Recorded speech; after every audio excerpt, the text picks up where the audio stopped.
Juan Kapitulo 6, versikulo 35. Si Jesus miingon kanila, "Ako mao ang pan nga naghatag sa kinabuhi. Ang muari kanako dili nagayod gutomon, ug ang mutuo kanako dili nagayod uhawon." Pan sa kinabuhi.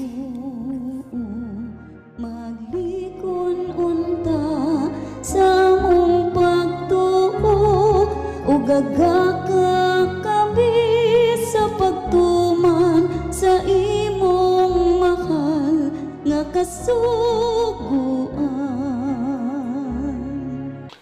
Ginuma na kaninyo. Santo sa Ebanghelyo sumala ni San Mateo. Si Jesus mingon siya mga tinunan, kung ang imong igsuon makasala kanimo, adtoa siya, pakita siya sa iyang sayop. Panhimuha kini ang kamurang duha. Kung mamati siya kanimo, magkauli ang inyong maayong kabubuton. Apan, kung siya dili mamati kanimo, pagdalag usa o duha ka tao, aron ang matag sumbong kamamatud-an sa duha o tulo ka mga saksi. Sumalas giingon sa kasulatan. O kung dili pagayod siya mamati kanila, isulti ang tanan ngadto sa simbahan. O kung dili siya mamati sa simbahan, isipa siya nga usa ka langyaw o karbador sa buhis. Ug busa sultihan ko kamo, ang inyong idili dinhi sa yuta, idili usab ngadto sa langit. Ang inyong itugot dinhi sa yuta, itugot usab didto sa langit. Sultihan ko kamo gayod, kung duha kaninyo dinhi sa yuta magkauyon, papangayo bisag unsa ang butanga, kini ihatag kaninyo sa akong amahan nga tuwa sa langit. O kung may duha, kung tulo, nga magatigom sa akong ngalan, ato ako uban kanila. Ang Ebanghelyo sa Ginoo. Pasalamati ang Diyos sa tanang mga Diyos, ang iyang gugma manungtanon. Pasalamati ang Ginoo sa mga Ginoo, ang iyang gugma manungtaron.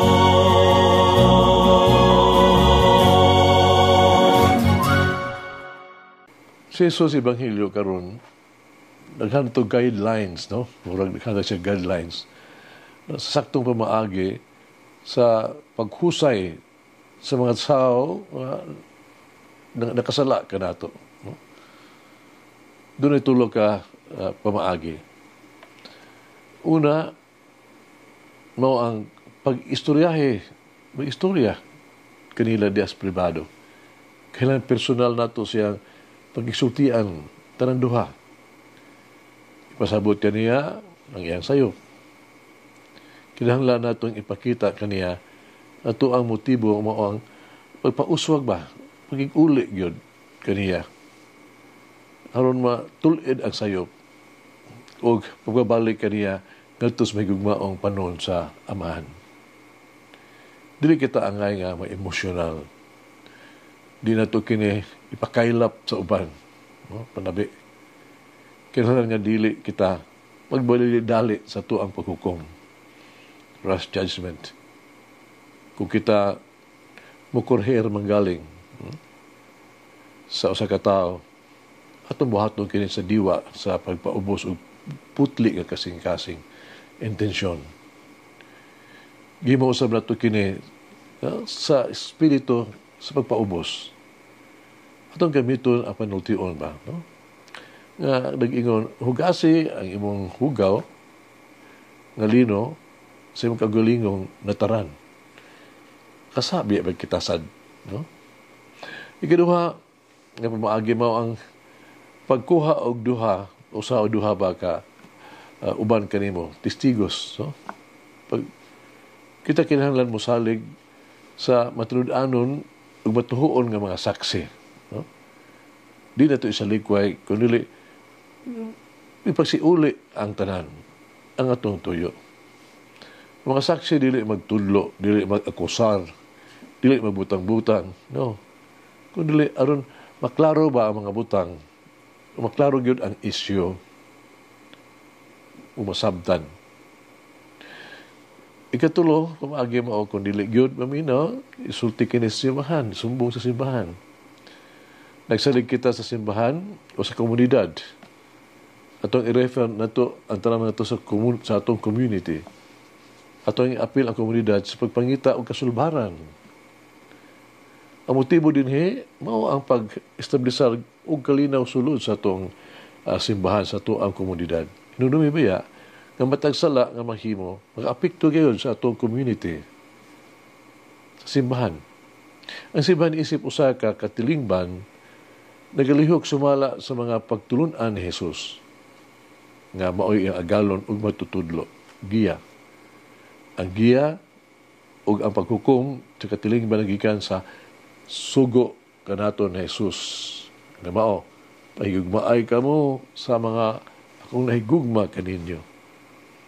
At ang mga tanong karon ato ang kaugalingon. Anda magita sa pagaminaw, uban sa gumang putli o kaluoy, na ito nakasala ka nato. Anda ba kita sa pagsabot, ipapasaylo kanila. Siguradong kini, may tungod sa usa ka Blessed Jerome Gehetraduce, 13th century ni siya, 1350. Natao siya sa Recanati, Italy. Si Father Jerome, sa kapare, Augustinian Order of Hermits, may nito niyang gihimo ang iyang ministry sa pagkapare, no? Sa region sa March, Italy, sa iyang lugar ba, parokya. Nailhan biya siya pag-ayo, anang gitawag to gasa ba, gift, karisma sa paghusay, to reconcile, sa gitawag to dunay kasungian, panag-away, labi na sa gitawag to mismo sa syudad, no? sa politika. Kini nakaangkong kaniya sa titulo nga tigpasiugda sa kalinaw, no? Tawag to kanang working for peace. Bisan human siyang kamatayon nitong Marso 12, 1350, ug gikan ni adtong panahona hangtod karon ang katawhan sa Recanati naghandom ni Blessed Jerome sa matag kaduhang Domingo sa Kwaresma, pinaagi sa pagpili og 12 kalaygo nga magsilbig isip nga tigpasiugda sa kalinaw. Katong unom ka mga laki, unom ka babae nagipili, no? Kilauman nga magpatiliwala sila sa mga panaglalis, sa panag-away sa ilang mga tao, sa paagi, sa buhat, sama sa buhat ni Blessed Jerome sa iyang kinabuhi, sa buhi pa siya. Mag-ampo kita. Ano na yung kapasayloon o higugmaong Ginoong Jesus. Uban sa minusulong kasing-kasing, gidawat ko ang ako ang mga sayop. Giangko na ako ang ako ang sayop o sala. Nakasala ako kanimo. Ibala ang imuhang dako nga gugma alang kanako, nahibaw ko. Nagsaad ako nga magbag-o. Aron maghimong mas maayong tao. Buhaton ako ang tanan para nimo. Aron ako mahimong takos, matulud-anon kanimo. Amen. Oh Mary, grant me the grace of true fidelity to my covenant with the Lord. Mulangin ang Diyos magagawang sa tanan, Amahan, Anak, Espiritu Santo. Amen. May the Lord of the divine mercy bless us all, heal us from all diseases and suffering. Ayun unta niya kita, tanang mga sakit na sa lawas o sa kalag, body and soul. In the name of the Father, the Son, and of the Holy Spirit. Jesus, I trust in you. Amen. Whoever eats the bread of life will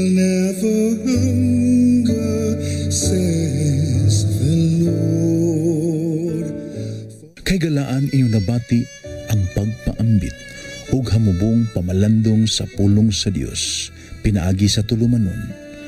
Pan sa kinabuhi nga gidumala ni Monsignor Daddy Silva. Hangtod na usab sa sunod higayon, daghang salamat.